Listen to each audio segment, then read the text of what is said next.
শুরু করছি আজকে চতুর্থ স্তম্ভ। আমি ইন্দ্রাণী। আগুন নিয়ে খেলা চলছে আসামে।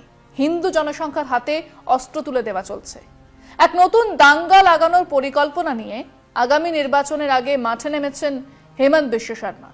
মাত্র এক বছরও হয়নি মণিপুরে ঘটে যাওয়া ভয়ঙ্কর জাতিগত হিংসা দেশ জুড়ে তোলপাড় ফেলেছিল। দাঙ্গা, ধর্ষণ, লুট, আগুন, হত্যা, এই সবকিছুর মধ্যেও রাজ্যের মুখ্যমন্ত্রী নির্বিকার হাত গুটিয়ে বসেছিলেন, আর কেন্দ্রীয় সরকার চোখ বুজে দেখছিলেন আগুন কতটা ছড়ায়। সেই শাসক দলেরই আরেক মুখ্যমন্ত্রী হেমন্ত বিশ্ব শর্মা এবার আসামে যেন একই ধরনের আগুন জ্বালাতে চাইছেন। পার্থক্য একটাই, এবার এই আগুন শুধু প্রশাসনিক ব্যর্থতা নয়, বরং 100% ইচ্ছাকৃতভাবে উস্কে দেওয়া রাজনৈতিক কৌশল। অনেক সাংবাদিক বলেন, মাঝে মধ্যে আমরাও বলি, বিজেপির কাছে এক 24x7 ইলেকশন মেশিনারি। তারা দেশ জুড়ে নয়, এমনকি বিদেশেও প্রশংসা পায় তাদের ভোট মেশিনারি ও প্রস্তুতির জন্য। কিন্তু এর পেছনে যে কি ভয়ঙ্কর খেলা চলে তা হয়তো সাধারণ মানুষ জানেন না, টেরও পান না।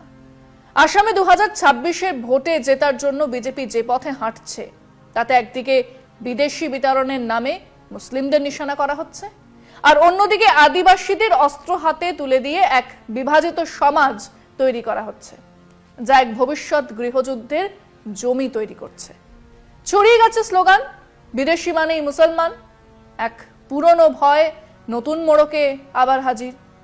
আসামের ইতিহাসেই আছে বিদেশি বিতরণ নিয়ে আন্দোলন, কিন্তু সেই আন্দোলন সব ধর্মের মানুষদের বিরুদ্ধে এক জাতীয়তাবাদী বয়ান ছিল। মানে সে আন্দোলন ধর্ম মাপকাঠি ছিল না, এখন সেটাকে হিন্দুত্বের ছাঁচে ঢেলে শুধু মুসলিম জনসংখ্যার বিরুদ্ধে ব্যবহার করা হচ্ছে। 2025 সালের জুন মাসে মুখ্যমন্ত্রী হেমন্ত বিশ্ব শর্মা বিধানসভায় দাঁড়িয়ে ঘোষণা করেন, 1971 সালের 24শে মার্চের পরে যারা এসেছে এবং যাদের বিরুদ্ধে কোনো মামলাও নেই, তাদের সরাসরি বিতরণ করা হবে, এবং সেটা হবে কোনো ফরেনার্স ট্রাইব্যুনাল ছাড়াই, শুধুমাত্র জেলা প্রশাসকের সিদ্ধান্তে। মানে জেলা শাসক সিদ্ধান্ত নেবে কারা নাগরিক কারা নাগরিক নয়। শুধু কি তাই নাকি, তিনি খুব স্পষ্ট করেই বলেন, হিন্দু মানুষজনেরা এই আইনের আওতায় পড়বেনই না, কারণ তারা ধর্মীয় নিপীড়নের শিকার। ফলে এই বিতরণ সম্পূর্ণ ধর্মীয় ভিত্তিতে আলাদা করে দেখা হচ্ছে, যা সংবিধানের মৌলিক ধর্মনিরপেক্ষতাকে সরাসরি চ্যালেঞ্জ করে। অবশ্য বিজেপি আর ধর্মনিরপেক্ষতা আজ এক পরস্পর বিরোধী শব্দ। কাজেই আমরা গৃহহীন মানুষ দেখছি, যাদের আশ্রয় নোম্যান্স ল্যান্ডে। তাদের কোথাও কোনো দেশ নেই। মে মাসে প্রকাশ্যে এসেছিল এক ভিডিও, যেখানে দেখা যাচ্ছে 14 জন মানুষ সীমান্তে আটকে পড়ে আছেন। তাদের আদালতে মামলাও চলছে, কিন্তু পুলিশ তাদের তুলে সীমান্তে ঠেলে দেয়। বাংলাদেশ তাদের ঢুকতে দেয়নি, তারা খোলা আকাশের নিচে। তারা পড়ে থাকলেন মাঝপথে, ধান খেতে, রোদে পুড়ে। তাদের একজন খায়রুল ইসলাম, পেশায় শিক্ষক, জানান তিনি সুপ্রিম কোর্টে মামলা করেছেন, তবুও তাকে পাঠানো হয়েছে নোম্যান্স ল্যান্ডে। সরকারি ভাষায় পুশব্যাক চলছে। জানাজানি হবার পরে সরকার কয়েকজনকে ফিরিয়ে আনতে বাধ্য হয়। কিন্তু প্রশ্ন হলো, যাদের পরিবার এগিয়ে আসতে পারেনি, যাদের ভিডিও ভাইরাল হয়নি, তাদের কি হলো? তারা কোথায়? আমরা কেউ জানি না। তারা উবে গেলেন। আসলে বিচার ব্যবস্থা আদালতকে পাশ কাটিয়ে প্রশাসনিক হুকুমে বিচারের এক প্রহসন চলছে।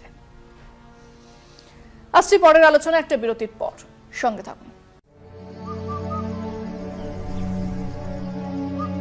আপনার প্রিয় মাকাই বাড়ি এখন নতুন প্যাকে।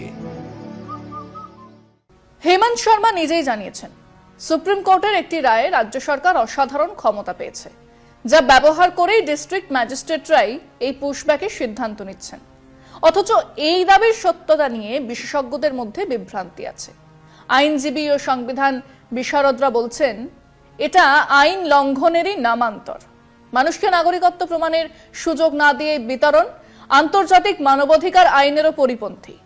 রাজ্যের বিরোধী নেতা দেবব্রত শইকিয়া কেন্দ্রীয় বিদেশ মন্ত্রীকে চিঠি লিখে এই পুশব্যাক নীতিকে অমানবিক এবং অসাংবিধানিক বলেছেন। তার মতে ভারত নিজেই যদি নিজের নাগরিকদের বিচারের সুযোগ না দিয়ে ঠেলে দেয়, তাহলে সে দেশ কার জন্য সংবিধান বানিয়েছে? এবং অস্ত্র তুলে দেওয়া হচ্ছে। অস্ত্র হাতে আদিবাসীরা ঘুরছেন। কি উদ্দেশ্যে? কেন? 2025 সালের মে মাসে মুখ্যমন্ত্রী ঘোষণা করেন আদিবাসী ও মৌলিক ভারতীয় নাগরিকদের অস্ত্র দেওয়া হবে। সরকারের যুক্তি, এইসব অঞ্চলগুলোয় মুসলিমরা এখন সংখ্যাগরিষ্ঠ, তাই সেখানকার আদিবাসীরা নিজেদের রক্ষা করতে পারবে না। ধুবড়ি, বরপেটা, মরিগাঁও, নওগাঁও এসব জেলার কথা বলা হয়, অথচ বাস্তবে ইতিহাস ঘাঁটলে, জনগণনার পুরনো রেকর্ড ঘাঁটলে দেখা যাচ্ছে এই মুসলিমরা বহু প্রজন্ম ধরে এই জেলাগুলোতে থাকছেন, অসমীয়া ভাষায় কথা বলেন, তাদের সন্তানরা সরকারি স্কুলে পড়ে, তারা আদতে আসামের অংশ, তারা অহমিয়া। কিন্তু সরকারি যখন তাদের অন্য হিসেবে, অনুপ্রবেশকারী হিসেবে তুলে ধরে, তখন সমাজে বিভাজন চরমে পৌঁছয়। অস্ত্র তাদের হাতে তুলে দিলে সেই বিভাজন রক্তাক্ত রূপ নেবে, একথা ইতিহাস নিজেই বলে। এবং অস্ত্র তুলে দিয়ে আরেক মণিপুর তৈরি করা হচ্ছে, জানিয়ে দেশের রাজনৈতিক মহলে কোনো হেলদোল নেই। এবং আগামী ভোটের আগেই হিংসার সব উপাদান প্রস্তুত। কেবল অস্ত্র দিলে তো হবে না, একটা ইন্ধন যোগানো দরকার। সেটার জন্যই ধর্মীয় উস্কানি আরো এক ভয়ঙ্কর রূপ নিচ্ছে। জুন 2025-এ ধুবড়িতে ঈদের দিন হিন্দু মন্দিরের সামনে গরুর মাথা পাওয়া যায়। মুখ্যমন্ত্রী শর্মা সেখানে গিয়ে বলেন, যদি কেউ গরুর মাংস রাখে, আপনারা শুয়োরের মাংস রাখুন। এক মুখ্যমন্ত্রীর মুখে এমন বক্তব্য শুধু অনভিপ্রেত নয়, তা দণ্ডনীয় হওয়া উচিত। লক্ষ্মীপুরে নামঘরের পাশে গরুর খুলি পড়ে থাকতে দেখা গেলে আবার কয়েকজন মুসলিম যুবককেও গ্রেফতার করা হয়। কোনো প্রমাণ নেই, কোনো বিচার নেই। কে ফেলেছে, কেন ফেলেছে তদন্ত না করেই অভিযোগ চলে গেল এক বিশেষ সম্প্রদায়ের দিকে। মুখ্যমন্ত্রী বলেন, সত্র জমি দখল করছে সংখ্যালঘুরা, মসজিদ বানিয়ে স্থানীয় মানুষদের উৎখাত করছে। তিনি বলেন, এক স্থায়ী সত্র কমিশন গঠন করা হবে যাতে এই জমিগুলো রক্ষা করা যায়। এসব বক্তব্যে বারবার সংখ্যালঘু মানেই মুসলমান এই বয়ানই প্রতিষ্ঠা করা হচ্ছে, যা স্পষ্টত হিংসার ডেকচিতে ঘি ঢালার কাজ করছে। আবার সেই 1960-এর দশকে পুনরাবৃত্তি, আরেকটা মণিপুর।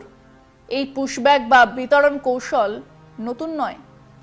1961 থেকে 64 সালে কংগ্রেস সরকার প্রায় 1.78 লক্ষ মানুষকে বিতাড়িত করেছিল পূর্ব পাকিস্তানে। তখনও প্রতিবাদ হয়েছিল, পাকিস্তান জাতিসংঘে অভিযোগ জানিয়েছিল। তবে এখন সময় আলাদা। এখন আছে মানবাধিকার আইন, বিচার ব্যবস্থা, মিডিয়া, মোবাইল ক্যামেরা। তবুও সরকার সেই পুরনো পথেই হাঁটছে। আর এবারে মিডিয়া, প্রশাসন, সরকারের ধামাধরা।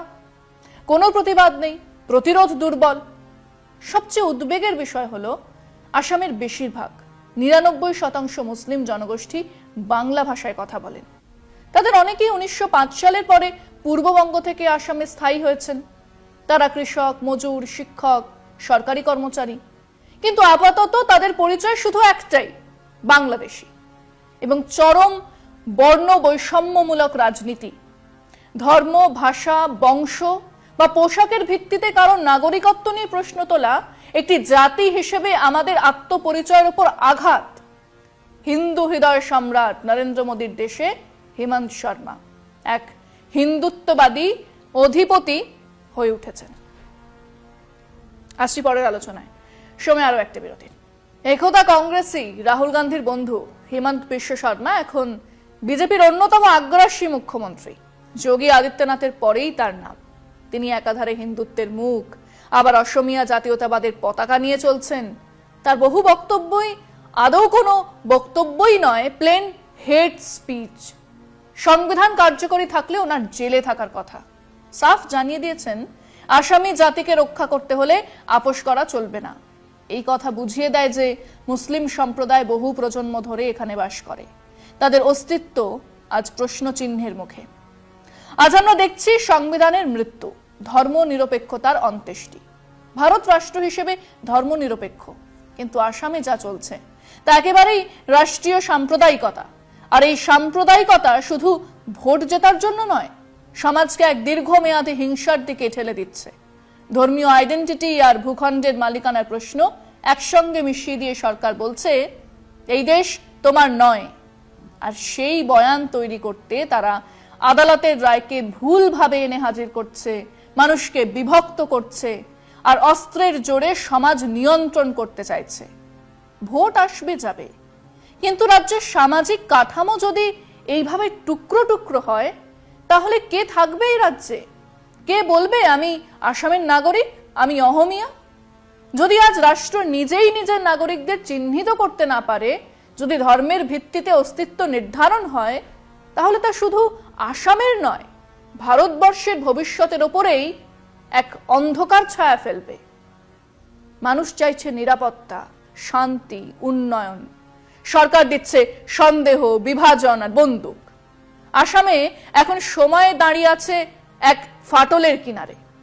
সময় থাকতে যদি এই রাজনৈতিক আগুনকে নেভানো না যায়, তাহলে মণিপুরের মতো আগুন আসামের শরীরকেও গ্রাস করবে। শুধু আসাম নয়, সারা দেশেই তার আঁচ লাগবে। সেটা বুঝতে কি খুব অসুবিধা হচ্ছে?